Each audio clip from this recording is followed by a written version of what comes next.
Hey everyone, it's Dr. Ramani, and welcome back to this YouTube channel on narcissism and narcissistic relationships and healing from these relationships. And let's talk about narcissistic siblings. Let's take that on. So let's talk about what you have to sacrifice to keep the peace in a family system when you have a narcissistic sibling. The most painful part of family systems is that the status quo in many, if not most family systems, is more important than caring for the individual health of its individual, is caring for the individual health of its individual members. And sadly, this is even an issue in moderately healthy family systems, not narcissistic. But it is the law of the land in narcissistic family systems. The larger whole, the collective and what it looks like to the public and maintaining its traditions and routines and ways of being are more important many times than the issues of an individual family member, especially if the pain for that individual family member is coming from within the confines of the family system, basically that their problems are because of the family. Now, this can show up in a variety of ways. A person in the family, let's say, for example, is in a marriage with someone narcissistic. And unless that narcissistic spouse is causing problems for the persons in their family, which they may not because the narcissistic person wants supply and is able to look good in public, that the family may actually be more concerned with the optics or the inconvenience of the divorce of the child from their family than your misery in the relationship. Or another example would be, a person in a family was once abused by a harmful family member in the past, and it wasn't addressed then. And when that person becomes an adult, they want to address it. The family system then, the family system that did nothing at the time, will tell you BS like it's water under the bridge or it's the past and just let it go. If it's your narcissistic parent, it can go a variety of ways. Again, we know different people, different roles in a narcissistic family. And if you have a sort of truth seer vibe and you make your feelings known, even when you are relatively young, once again, you are the problem. Or you may be called out as ungrateful or selfish, and depending on your culture, basically a big how dare you. Now, a sibling, let's say another example, a sibling who is continually manipulative, cruel, undermining, and nasty. And because you are the one who has raised an issue about your sibling, and obviously your family doesn't want to necessarily take note of your narcissistic family member's abuse, your sibling's abuse, because your sibling isn't saying there's a problem. They're just having a go at you. But because you're the one who raised the issue, then you're the one who's the problem. And you're told that you're the one who needs to adjust, not the narcissistic sibling. Now, these are all painful situations because you experienced something difficult. And while you may not have even thought that your family would fix it, at a minimum, you may have hoped that your pain would have been acknowledged, heard, or seen. And that is not likely. Again, this can be quite pronounced in the sibling situation, that no matter how atrocious the conduct of your sibling, that you are the problem because you keep raising problems. You're saying that there's an issue with your sibling's behavior, but you're saying that means that the family isn't perfect or at least even good anymore. In essence, you're creating an issue where everyone else in the family is committed to denial. Now, families may be the most complicated variant of narcissistic relationships because there's lots of people too. Because in many cases, not all but many, people don't want to lose their entire family. There are often still people you value. You recognize their flaws and their problems and their issues, but that to maintain those connections, the price of admission is to silence yourself, to not raise issues, and allow the often false narrative of that the family is what's important, and that you don't want to be the one to draw bad attention to the family, and that persists. Now, siblings are tricky because these are, for many of us, long-term, perhaps lifelong relationships.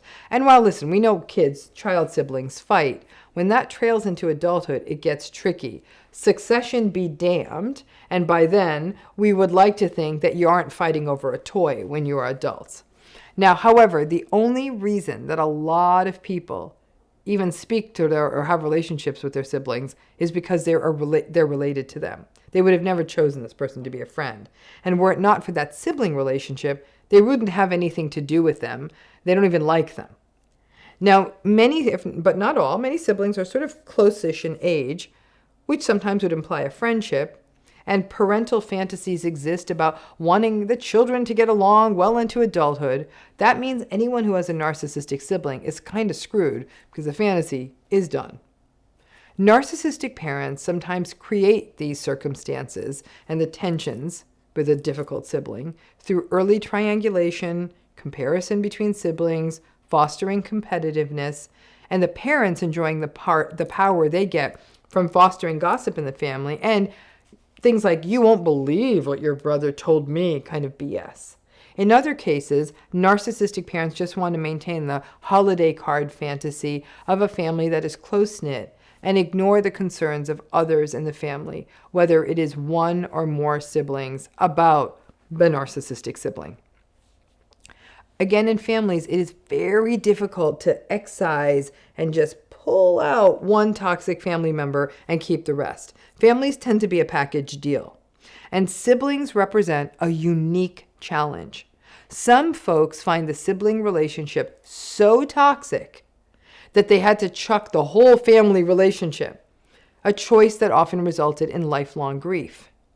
In other cases, people would endure the abuse from a narcissistic sibling so they could stay close to other family members, and this would only embolden the narcissistic sibling, who often gets off on having this sort of bully pulpit, you keep having to show up, though of course they would never think of themselves as a bully, they just think of themselves as right. Now keep in mind too, that a narcissistic sibling can also be a gateway to a narcissistic sibling-in-law, or an entirely new narcissistic family system through marriage. At that point, the hypocrisy of your own family clucking at the new narcissistic in-laws' behavior and them not seeing that the same things are happening in your very own family system is enough to make you want to quit the entire enterprise with them. But when you are the one who senses a problem or raises concerns, and they may be concerns that could have massive ramifications, such as around the care of an older parent, financial issues, management of a family business, then you may even be told to figure it out, and that if you can't, then maybe you are the one being stubborn or the one with the problem. We do not talk enough about narcissistic siblings. And interestingly, this video was all inspired by a chance encounter with someone, but it opened my memory banks about the many situations I have been told about. Quite often, the little golden child remains the adult golden child. The young scapegoat still remains in that horrible role in adulthood, and all of you truth seers out there carry the gift and the weight of seeing it.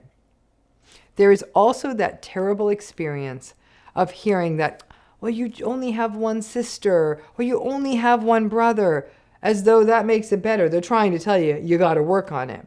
This can actually often compound the grief because you are reminded that, yep, aware of that. And so basically you're told that the only path forward is to suck it up while you are grieving that you didn't get to have the healthy experience of a sibling or frankly a family.